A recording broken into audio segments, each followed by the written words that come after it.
الحمد للہ رب العالمین۔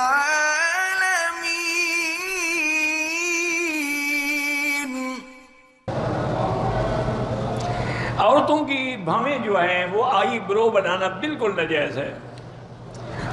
کوئی علماء نہیں کہتے کہ اگر بدن، ہاں ایک ہوتا ہے کہ اگر وہ اتنے بڑھ گئے ہیں کہ آنکھوں میں آ رہے ہیں تو ان کو کم کیا جا سکتا ہے۔ عورتیں اپنی بھاویں جو ہیں وہ بناتی ہیں بالکل حرام ہے۔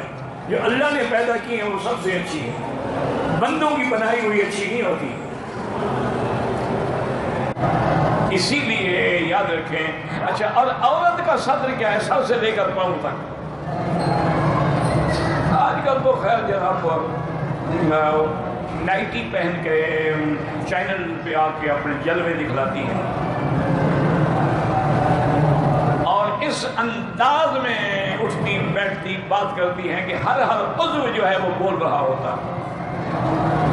انا للہ و انا الیہ راجعون، ولا نقول الا لا حول ولا قوة الا باللہ العلی العظیم۔ دعا کیا کرو، اتنا فتنے کا دور ہے، ہم نہیں بچ سکتے اگر اللہ نہ بچائے۔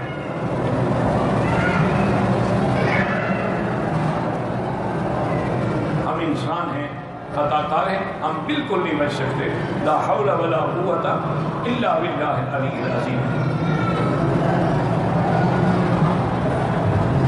اچھا، اسی طرح میرے مدنی پاک نے اب دیکھیں 1400 سال پہلے فرمایا رب کاسیات عاریات، ایسی میری امت میں عورتیں ہوں گی کہ کپڑا پہنا ہوا ہوگا لیکن ننگی ہوں گی۔ کیا مانا؟ یعنی یا تو کپڑا اتنا باریک ہوگا کہ بدن نظر آ رہا۔ اچھا، ابھی یہ حج میں عمرے میں دیکھا ہے آپ نے، میری بہنیں عمرے پہ آتی ہیں اور آج کل لاؤن کے کپڑے بنتے ہیں، لاؤن کے سوٹ بنتے ہیں، اور اتفاق سے بارش آ جائے تو ماشاءاللہ یا محبت سے زمزم اوپر ڈال دیں تو بالکل وہ ایسے کھڑی ہوتی ہے جیسے ننگی کھڑی ہو۔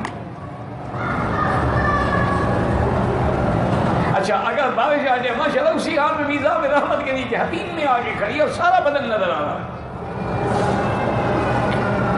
اور لاؤن اتنی باریک ہوتی ہے کہ اگر اس نے پہنی ہوئی بھی ہو نا، اندر جو اس نے شمیر یا بنیان پہ اس کا رنگ بھی نظر آ رہا ہوتا ہے باہر سے کہ اندر اس نے کیا پہنا ہوا۔